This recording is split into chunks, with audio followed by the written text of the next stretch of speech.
Hello, everyone. This is Elijah with the RideShare Guy. And in this video, we're actually going to be interviewing someone who has a pretty nice success story.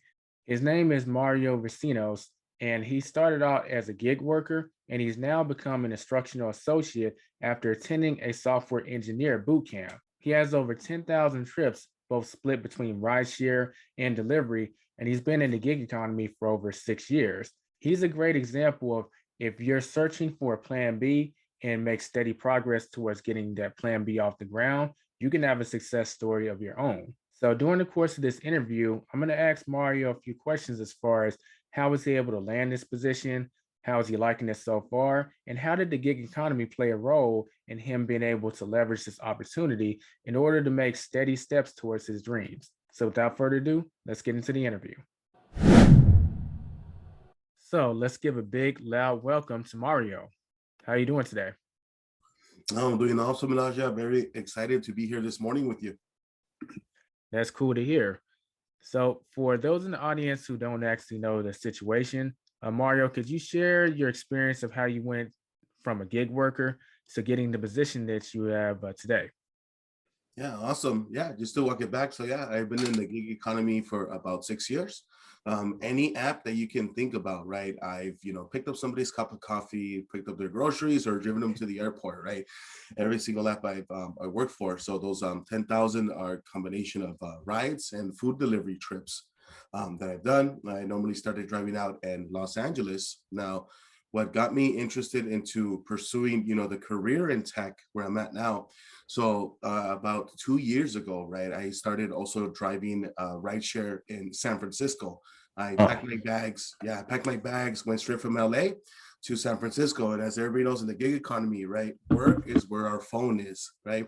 So I just Googled literally Facebook and went to East Palo Alto, had a space bag packed and everything. And I was just picking up and dropping off passengers from all the tech companies out there, right? Mainly in the Bay Area. A lot of people tend to work in tech, right? And that was when I first found out about boot camps, right? At first, I thought I needed all kinds of experience, a traditional 4-year university degree in computer science to become a software engineer. That's when I went ahead and learned about the boot camps, right? Which is like super awesome at the time. I was like, okay, wow, is kind of the matter of the skill. So I used every ride that I did there kind of to get to know a lot of people, right, through networking and everything. So that's what initially got me with my interest in tech, right? Um, and then walk back to where we're at now, right? So during time, I was always, taking prep courses, wanting to go ahead and learn, right? And one of the things that helped me get into tech is that I connected with a awesome community called Career Karma. So Career Karma is a website and app that helps you get connected with peers and mentors who have transitioned into a career in tech from a non-traditional tech background. You can always tune into live audio rooms every day. They have career coaches there. You can also take some beginner friendly prep courses, right? So it was real important for me to go ahead and see the roadmap, right? So I took about 2 months of prep courses, spoke with like 12 different software engineer boot camps where I was going ahead and evaluating, what was the schedule that was going to work out for me. So I ended up enrolling in General Assembly's software engineer boot camp. I went full time on the East Coast schedule so I can, make it work. I would go up every day from 6 a.m. Pacific time to 2 p.m. Pacific Standard Time. So it was a 12-week program from September 7th to December 3rd. And throughout the whole experience at the boot camp, I always made myself available with my classmates, right? For everybody listening, right? One of the best ways to learn is, get connected with peers, right? And always explain things to others, right? Well, as you're learning, one way that helps you retain knowledge is like, hey, when you explain it to other people, if you explain things again to 10 different other people, you're having 10 different ways to go ahead and learn. So in completion of the boot camp, which again, we went ahead and made projects, right? You go ahead and get some real hands-on experience on how to go ahead and be a problem solver as a software engineer.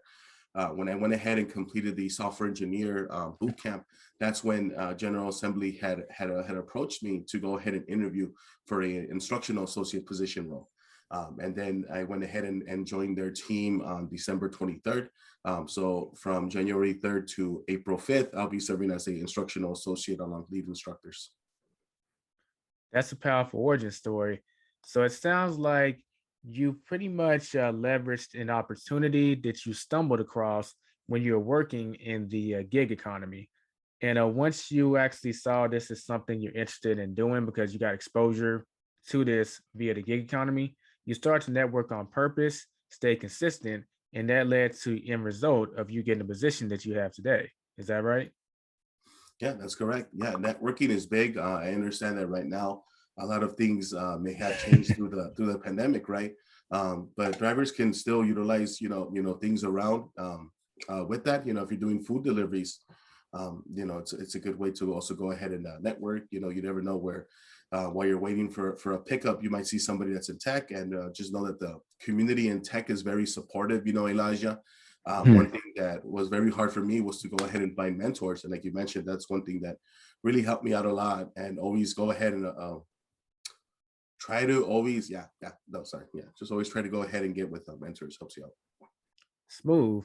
So, for those of y'all in the audience that may not know this information, Mario, could you explain exactly what is an instructional associate in this organization?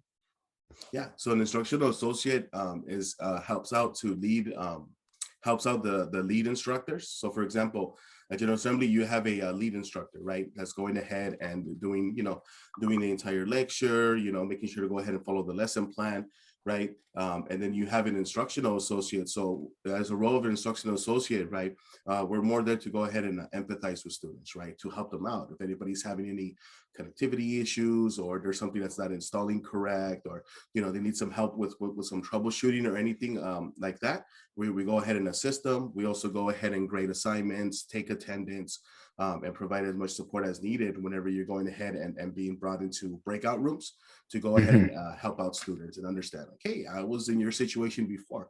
When we were learning this, it's fine. You don't have to like memorize everything. Here's how you look things up. Just kind of walk students through solutions to help them out.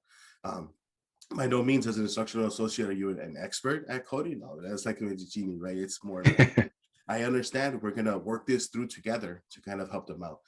So normally cohorts are ran in about teams of 4. So you have a lead instructor, a co-lead, and 2 instructional associates. And then also after hours during your boot camp, you also have TAs that are available during after office hours. Cool. That sounds like an awesome position, and it sounds like there's opportunities to maybe even advance further and get a higher position from that one. Hmm. Yeah, yeah. Yeah, it's a good, I like the position a lot because it's going to go ahead and help me build experience.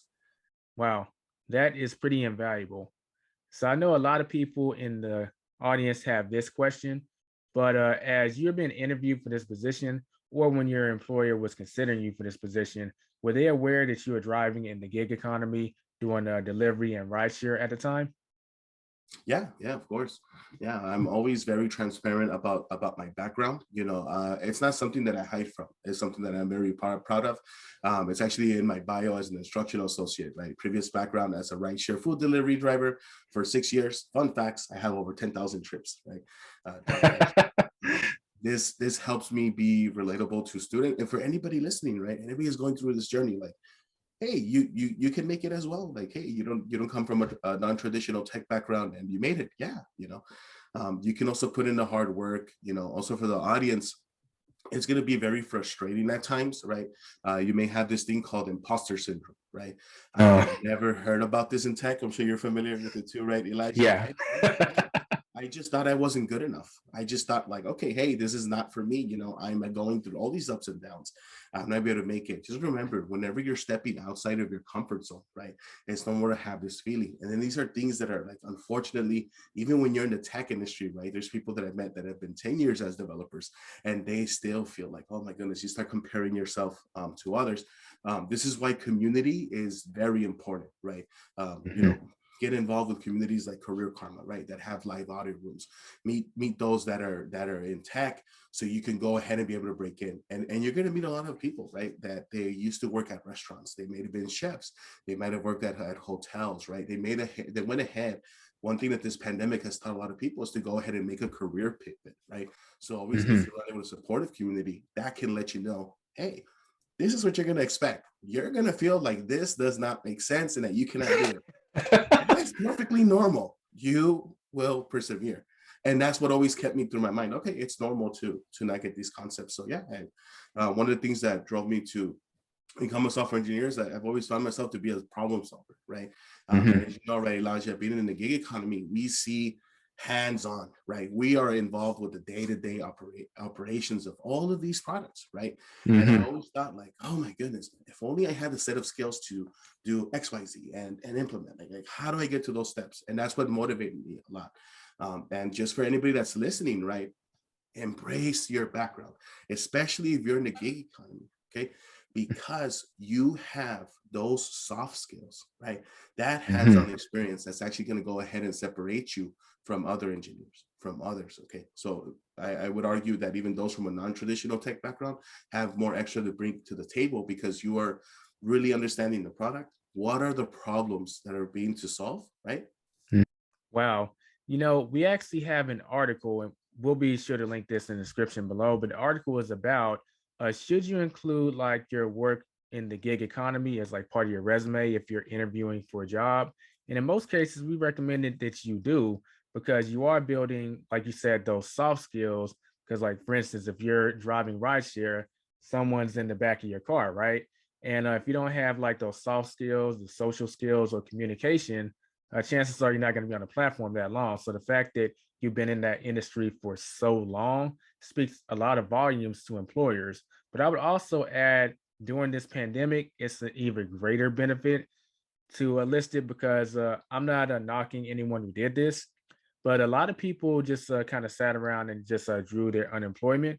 But if you were actually driving during that time, that shows that you were still willing to put in like work, even when it may not necessarily have been required. And that is something that employers are going to take a lot of consideration and actually value. So it can benefit a lot of gig workers greatly to list this as part of their resume in terms of getting another job or a future position in the company. Yeah, and also for those that use the opportunity to do a career pivot, right? To go ahead and enroll in courses, right? Make time to go ahead and get in a job training program, and always start off with the basics, right? For everybody in the audience that's listening, right? Let's say Elijah, they want to get on some starters, right? Like, hey Mhm. Mario, what's kind of my game plan, right? What's like the roadmap look like, right? So what I followed, right, once I go ahead and connected with a community of peers, right? So in Career Karma, right there, you can go ahead and find some beginner friendly prep courses, right? That can help you out with the basics. I started with honestly half an hour a day, right? To Mhm. go ahead and learn. There's even apps where you can get started on your phone, right? And then for those of you that may be worried, right? Hey, you know what, Mario? Hey, I got accepted into a boot camp. I got a job training program. But you know what? When I was learning the basics, I was using my cousin's computer. I had a loaner laptop. My laptop broke. My laptop's not good enough.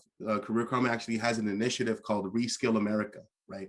So for those who are going ahead and been affected through the pandemic and are looking to enroll in a job training program, right? They're enrolled. They need a laptop through the Reskill America initiative. They're actually going ahead and giving free laptops to those recipients through their nonprofit arm. So that's one of the big Oh, initiatives there to go ahead and help, kind of ease that transition. wow. So for everyone listening, you'll definitely want to take that into consideration because there are organizations such as Career Karma that are willing to help you with your plan B or with your ambitions, but you just got to actually put the effort to find them because there's various organizations out there that can help you reach your goal. You just got to look for them. So that's definitely something to take note of. So Mario, I would be remiss if I didn't ask this question. But as someone who has over 10,000 trips split between rideshare and delivery in the gig economy, a lot of people may be wondering, like, hey, do you have like an advanced tactic that you want to share with us that helps you make more money in the gig economy? You want to drop us a gold nugget, so to speak? Yeah, of course. This may sound cheesy, right? But really, I don't mean extras like packing up your car with water and everything, right? But just Mm. that extra empathy to any customer, like especially during the pandemic, right? Little text messages like, "Hey, I'm going to be offering you a contactless delivery, right? Go ahead and take this photo." Customers appreciate it a lot. Just regular text like, "Hey, I had pre-made texts that were so I had three template texts. One of them was like, "Hey, the staff at the restaurant is still preparing your order. I'll be out as soon as possible. Thank you for waiting, right? Hmm. It'll be kind of like that, right? Or like, hey, I'm on my way driving to this particular restaurant. Hey, is there any type of extras or anything I should remind the staff, right? Also, calling the restaurant too. I would call restaurants on the way, like, hey, this is Mario, your DoorDash driver. I'm on the way. I just wanted to make sure that you received, XYZ order. Is there any items missing? Hey, a lot of the times, oh, thank you. We've been actually trying to get a hold of the customer, right? So and so is missing. Cool, awesome. Let's get a hold of them. You put them on a three-way call with the restaurant. There you go. Things like that, right? Oh, Little, wow. little soft skills like that will go ahead and help you out, right? Empathize with restaurants. Those are things that would help me make extra money, right? Because that delivered a good experience. They went ahead and got, it would lead to extra tips. Also, another thing too, and then my third text was, hey, your order. So my template was like, hi, your order is at location. Thank you very much for your order. Please have a great day. Boom, photo of it, right? Just letting people know how grateful you are, especially during this time, right? For Hmm. going ahead and receiving that service, So those are kind of like the tips that I would definitely give for those, especially during this time, right? In the pandemic, during the rides is other, but these are kind of different times. But yeah, just during the what's going on right now when you're delivering, communication is key, right? And these are just kind of like little extra steps that will go ahead and help you stand out, and people would appreciate them. Oh yeah, I've actually done that step three before. It's actually part of my just protocol if I'm dropping off food. But I've messaged them, say, hi, my name is Elijah. I'm with DoorDash. I've left your food in the designated spot that you asked of. Thank you for ordering for DoorDash. Have a nice day. But like that three-way call, I've actually never even thought about that. That's great advice. So there could be an issue with the food, and the customer needs to be contacted to ask them do they want a Sprite instead of a Coke because they're out, or some kind of item that's out and that needs a replacement. And you can just put them on a three-way call with the restaurant. Not only does that help the customer out and to some degree help the restaurant out, and it ultimately ends up saving you time and also just general effort. So it's kind of like, why should you not do it? It's just, hey, we didn't think about it. So that's a great tactic, and we appreciate you sharing that. So wrapping up here, Mario, we got to ask you.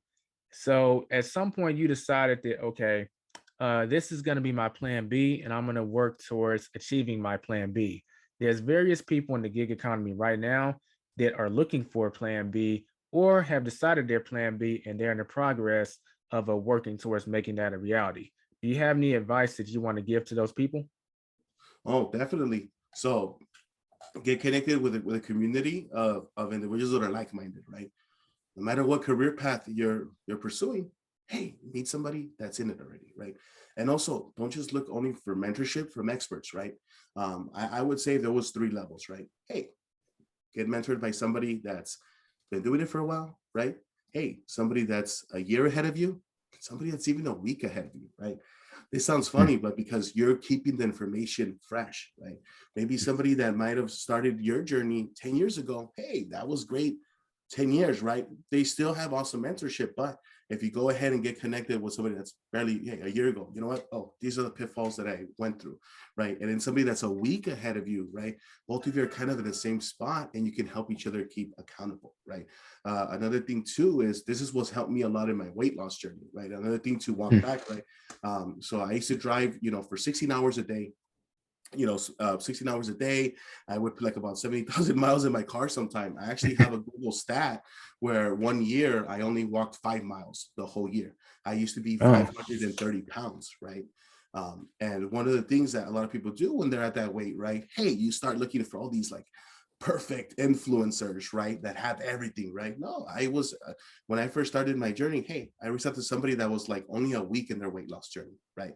And in 2 years, I was able to go ahead and lose 200 pounds, right? So now I'm 330 pounds, right? Right now I have a standing desk, right? So like little habits like that. So just to let you know the power of community, right? When I went ahead and lost the weight, one of the things that a lot of the people in my community asked me, they're like, hey, Mario, wow, you went ahead and did this magic, this weight loss journey. What are some other dreams that you went ahead and set aside? I'm like, hey, becoming a software engineer. So that's what I use, that same approach. So whether you're looking to go ahead and get, self-employed, you want to go ahead and launch your business.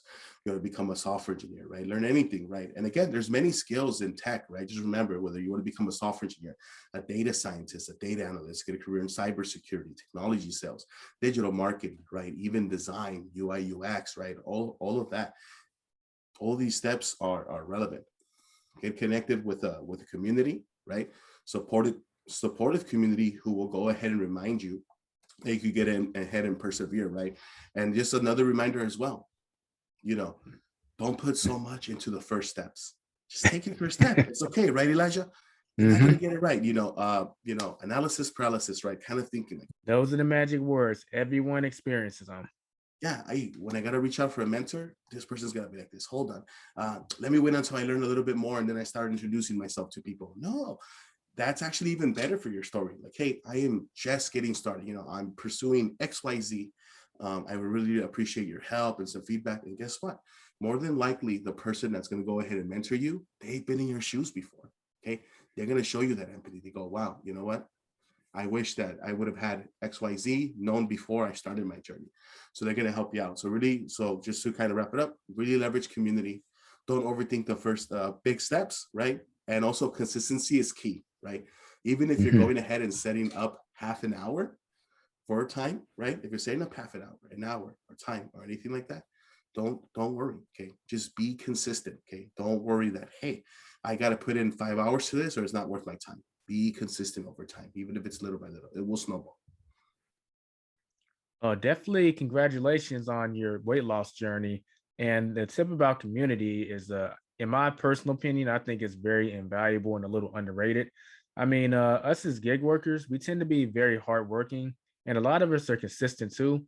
But I do feel in the gig economy, we tend to be like a little too solo often. Like when we want to do something, our first instinct is to try and do it ourselves. But there are resources and organizations that can help you with whatever your plan B is. So it couldn't hurt to just search for those communities, because trust me, they exist. There's community for every single thing you can think of, and they can be a great resource to not only answer questions when you have them, but also get your foot in the door to get you better opportunities that you might not have had access to by yourself. So that aspect of community is very, very valuable. And that's something that I want the audience to really take into serious consideration when you're considering going for a plan B, or if you're working towards a plan B. Well, Mario, we definitely like to thank you for giving your time and sharing these tips and your experience with our audience.